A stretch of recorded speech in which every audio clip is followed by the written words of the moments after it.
नमस्ते। ओवरव्यू में आपका स्वागत है। हमेशा की तरह 3 विषय। पहला, मोहब्बत के बाजार में नफरत की दुकान क्यों खोलती है भाजपा। दूसरा, जम्मू कश्मीर में इंसान और जवान क्यों आमने सामने। और तीसरा, विपक्ष की राजनीति करनी है तो ईडी सीबीआई झेलनी है। मैं इन तीनों विषयों पर आगे बढ़ूं उससे पहले आपसे आग्रह, चैनल को सब्सक्राइब करें, हो सके तो चैनल की मेंबरशिप भी ले लें। मेंबरशिप का मतलब हर महीने आपको एक हमें छोटी रकम सहयोग के रूप में आप देंगे। और अगर आप हर महीने का कमिटमेंट नहीं करना चाहते हैं तो वन टाइम, एक बार, एक मुश्त एक हमारा आर्थिक सहायता कर सकते हैं। आपके इस आर्थिक सहयोग से हमें चैनल चलाने में आसानी रहती है।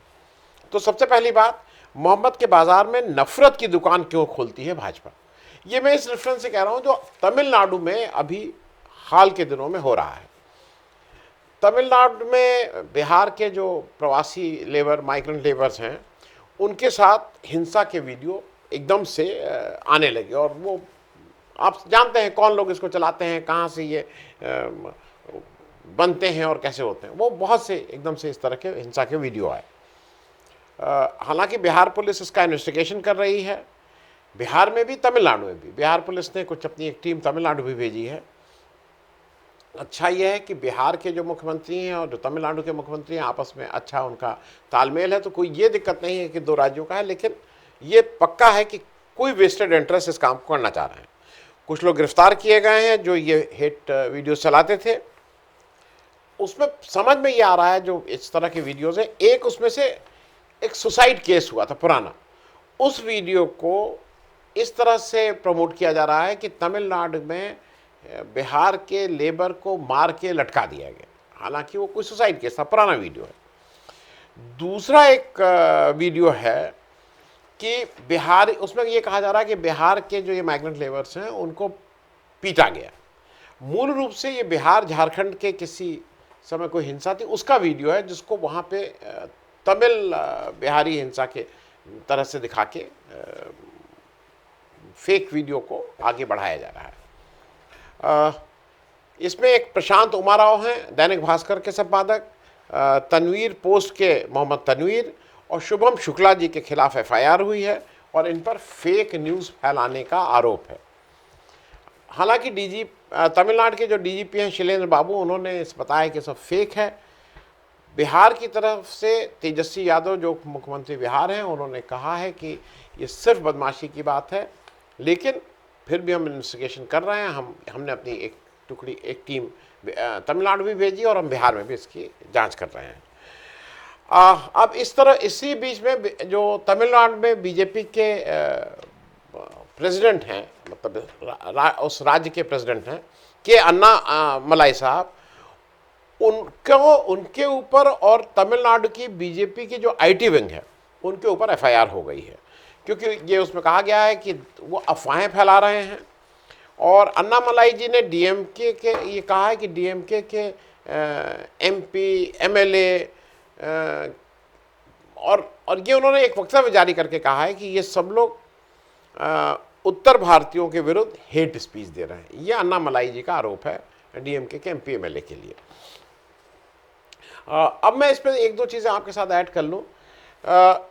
बीजेपी के जो तमिलनाडु के गवर्नर आर रवि साहब हैं, उनका एक रीसेंट स्टेटमेंट देख लीजिए, जिसमें वो तमिलनाडु का नाम तमिज़गम रखने का प्रस्ताव रख रहे थे। तमिज़गम जो है, ये दोनों चीज़ें अलग अलग चीज़ें डिनोट करती हैं और वो कहीं ना कहीं उस तमिल प्राइड को वो थोड़ा क्यों तंग करना चाहते हैं, ये स्पष्ट है, क्योंकि उनको ये है कि ये थोड़ा दिक्कत में आए। उनकी बाकी कारनामे मैंने पिछली भी कई वीडियोस में कर चुका हूँ। इस बीच चिराग पासवान जी तुरंत पहुँच गए हैं चेन्नई।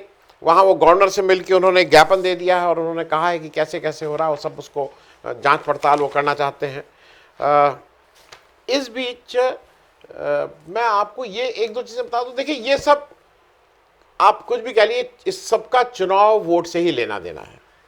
लेकिन मैं वीडियो ख़त्म करने से पहले दो चीज़ें सिर्फ आपके साथ शेयर कर रहा हूँ, इसको याद रखिएगा एक चीज़ ये याद रखिएगा कि हम लोग अपने स्वतंत्रता की बात करते हैं, सुभाष चंद्र बोस की बात करते हैं। सुभाष चंद्र बोस की जो आयनें थी उसमें बहुसंख्यक तमिल थे, ये ध्यान रखिए। दूसरा, हमारे प्रधानमंत्री जी ने अभी एक 1.5-2 महीना पहले ही तमिल भाषा के बारे में क्या कहा था, ये जरा सा सुन लीजिएगा। छोटा सा एक वीडियो है। तमिल भाषा समृद्ध भाषा है, विश्व की सबसे पुरातन भाषा है। तमिल विश्व की प्राचीनतम भाषा है। अब इसका एक कहीं ना कहीं लोग वो करते हैं कि नहीं संस्कृत है कि है, पर हिंदी नहीं है प्राचीनतम, ये पक्का है। जो मैं भाषा बोलता हूँ, हम लोग संस्कृत नहीं बोलते हैं, हम लोग हिंदी बोलते हैं, लेकिन हिंदी प्राचीनतम नहीं है। अब ये जो वोट के फायदे के लिए हिंदी, हिंदू, हिंदुस्तान, एक झंडा एक निशान, ये सब जो, और वो झंडा भारत का झंडा नहीं, वो एक और झंडा जो आरएसएस की शाखाओं में लगता है, उसकी बात करते हैं। इन सब का नारा देना, तमिल प्राइड की अवहेलना करना। अब एक छोटी सी चीज़ और हो रही है। अभी आपने अगर कुछ दिन पहले देखा तो जेएनयू में अखिल भारतीय विद्यार्थी परिषद पेरियार के चित्र की अवमानना करता है। तो आपको क्या लगता है कि ये सब ऐसे ही हो रहा है रेंडमली? एक कनेक्शन तो है, एक पैटर्न है, और ये पैटर्न इसलिए है कि वहाँ पे अभी तक भाजपा की तमिलनाडु में दाल नहीं गल रही है। तो दाल कैसे गर्म की जाए? तो दाल गर्म करने का जो एक फॉर्मूला इनको पता है कि मोहब्बत के बाज़ार में इतनी नफरत की दुकानें खोल दो कि उसी पे अपनी चुरावी रोटी सेक लो। लेकिन मेरा सिर्फ आग्रह यह है कि इतनी नफरत की दुकानें मत खोलिए, क्योंकि लॉन्ग टर्म वो चलेंगी नहीं, बिक्री नहीं होगी।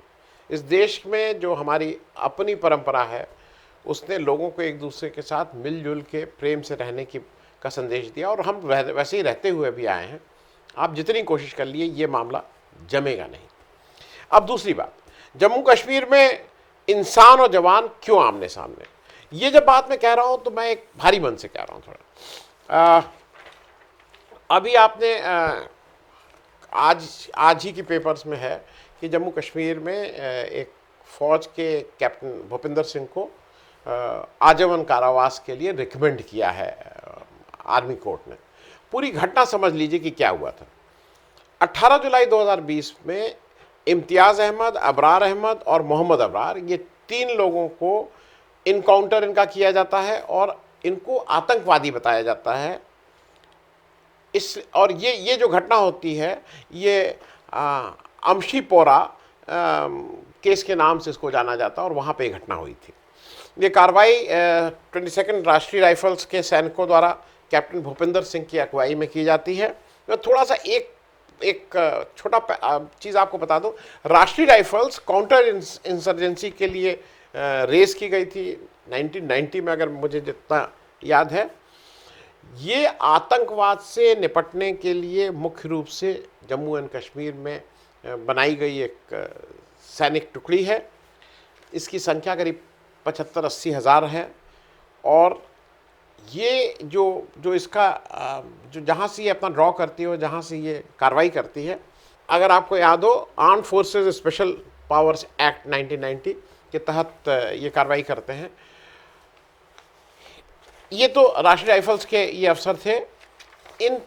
ये जो 3 मारे गए व्यक्ति, इन तीनों का चुपचाप इनको दफन कर दिया जाता है। इनका अंतिम संस्कार मतलब मुसलमान थे तो दफन किया जाता है।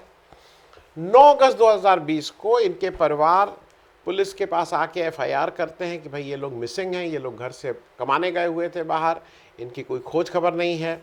और उसी समय सोशल मीडिया पर ये जो 3 इनकाउंटर हुए थे कुछ दिन पहले, मतलब जुलाई महीने में, उसमें जो मारे गए थे उनकी फ़ोटो आ जाती है। घर वाले उसको फ़ोटो देख के पहचान लेते हैं। फिर आर्मी तुरंत झटपट कोर्ट ऑफ इंक्वायरी करती है। 18 सितंबर 2020 में ये इस्टेब्लिश हो जाता है, ये कंफर्म करती है कि मारे गए व्यक्ति, आर्मी की कोर्ट ऑफ इंक्वायरी कहती है, मजदूर थे और वो आतंकवादी नहीं थे। 3 अक्टूबर को उनके जो कब्र थी उससे उनके शरीर को निकाल के मतलब जो दफन कर दिए गए थे उनके परिवार वालों को दिया जाता है, जिससे वो अपने विधि विधान से उनका अंतिम संस्कार करें। और 26 दिसंबर 2020 को पुलिस ने कैप्टन भूपिंदर सिंह और 2 अन्य के के विरुद्ध एक मुकदमा दर्ज करते हैं। मंडे 6 मार्च को आर्मी की जो टीम है, मतलब आर्मी का जो कोर्ट है, उसने कैप्टन सिंह को आजीवन कारावास के लिए रिकमेंड किया है। आर्मी का जरा समझ लीजिए, कोर्ट जो रिकमेंड करते हैं, जो हायर फौज की अथॉरिटी होती है वो फिर उसको कंफर्म करती है। 99.9% केसेस में जो कोर्ट करता है उसी को आगे किया जाता है, पर एक उनका प्रोसीजर है। तो अब उनको एक तरह से आजीवन कारावास की मोर और लेस बात हो गई है। एक मैं डेटा आपके साथ और शेयर करूंगा, जो ऑफिशियल डेटा है कि जो ऑफिशियल जो सरकार की तरफ से कि 2017 से जुलाई 2022 तक आर्मी द्वारा ह्यूमन राइट्स के वायलेशन के 108 कंप्लेन आई हैं। अच्छा, अब मैं ये बात इसलिए आपसे कह रहा हूं कि ये इसमें एक चीज़ तो पहले मैं केस के बारे में बता दूं। ये आर्मी ही था जो, मुझे ऐसा लगता है कि अगर अगस्त में ये पता लगता है कि जो इनकाउंटर किया था उसमें कुछ गड़बड़ हुई है, तो 1 महीने के अंदर अगर कोर्ट ऑफ इंक्वायरी करके ये बता देते हैं कि ये लोग आतंकवादी नहीं, ये आम मजदूर थे, ये भी देख लीजिए कि इस मामले में आर्मी की निष्पक्षता पे कोई सवाल नहीं उठ सकता है। और निष्पक्षता ही नहीं, कितनी जल्दी वो किया। उसके बाद ये बात मैं इसलिए कह रहा हूँ कि जो इस समय जो मृतक हैं, जो मरे हैं और उनके सामने आर्मी है, ये एक दूसरे के आमने सामने खड़े हैं। जबकि मेरे हिसाब से ये प्रश्न जो है, ये मृतक और आर्मी से ज़्यादा ये आवाम और नेतृत्व के आमने सामने खड़े होने की बात है।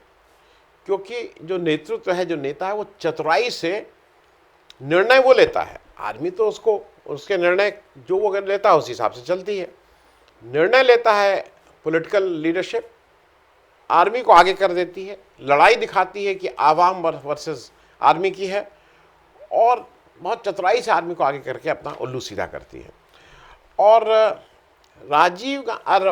राहुल गांधी ने अभी जब श्रीनगर में भारत जोड़ो यात्रा का समापन कर रहे थे, तो उन्होंने शायद यही बात समझाने की कोशिश की थी कि नुकसान हरदम आम जन का या जवान का होता है, नेता या पॉलिटिकल लोगों का नहीं होता है।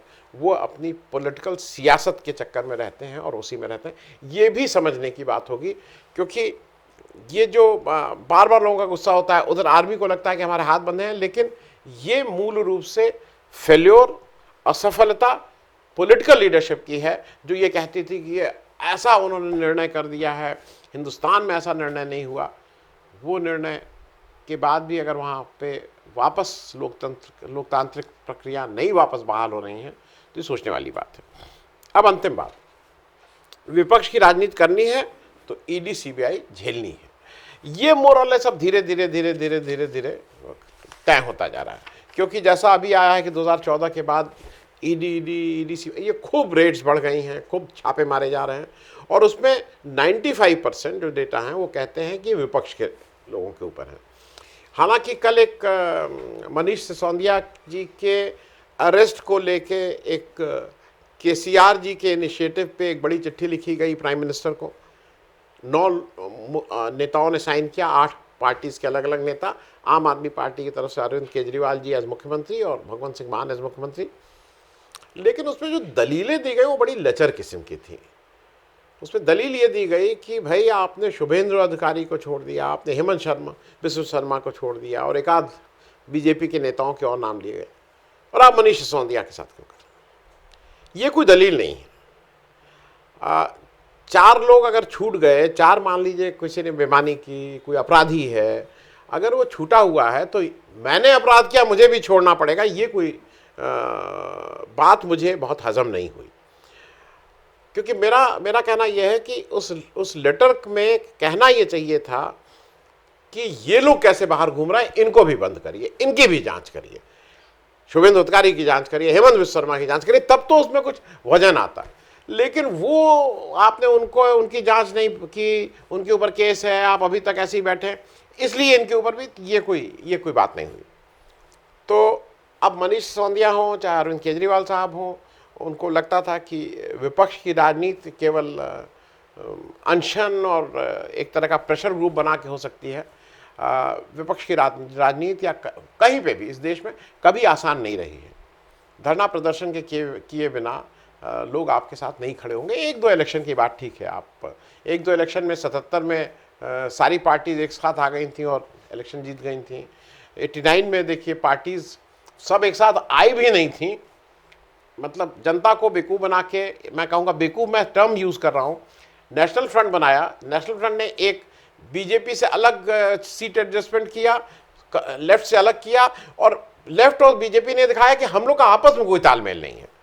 तो मैं इसलिए उसको कह रहा हूँ कि ये चतुराई अतुराई एक आध इलेक्शन तक चल सकती है, लॉन्ग टर्म नहीं चल सकती है। तो अगर विपक्ष की राजनीति करनी है तो ये सब तो झेलना ही होगा, ऐसा कोई वो नहीं है। लालू यादव जी, कल उनकी पत्नी के साथ पूछताछ हुई पटना में, आज उनके साथ दिल्ली में पूछताछ हो रही है। वो अभी सिंगापुर से आए हैं, तबीयत जैसा देख ही रहे थे फोटो वोटो से के द्वारा, मेरे हिसाब से तबीयत बहुत ठीक नहीं होगी। लेकिन सीबीआई तो सीबीआई है, क्योंकि अगर मेरा काम ही धमकाना डराना है तो मैं तो उस समय डराऊंगा धमकाऊंगा जब आप थोड़े वनरेबल हो ना। क्योंकि जो फिलॉसफी है सरकार की वो तो बहुत स्पष्ट जयशंकर साहब ने बता दी है कि हम छोटे हैं, वो बड़े हैं, इसलिए हम उनसे तो कुछ नहीं बोल सकते हैं। तो हम किससे बोल सकते हैं, इसका ये कहा नहीं, लेकिन इसका जो आर्गुमेंट, जो कंटिन्यूटी है वो ये है कि जो हमसे कमज़ोर हैं, जो वो हैं, उनको हम धमका सकते हैं।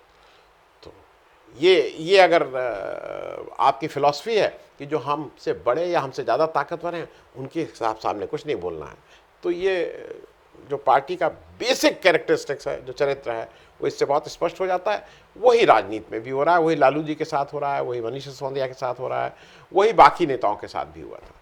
थैंक यू सो मच, धन्यवाद।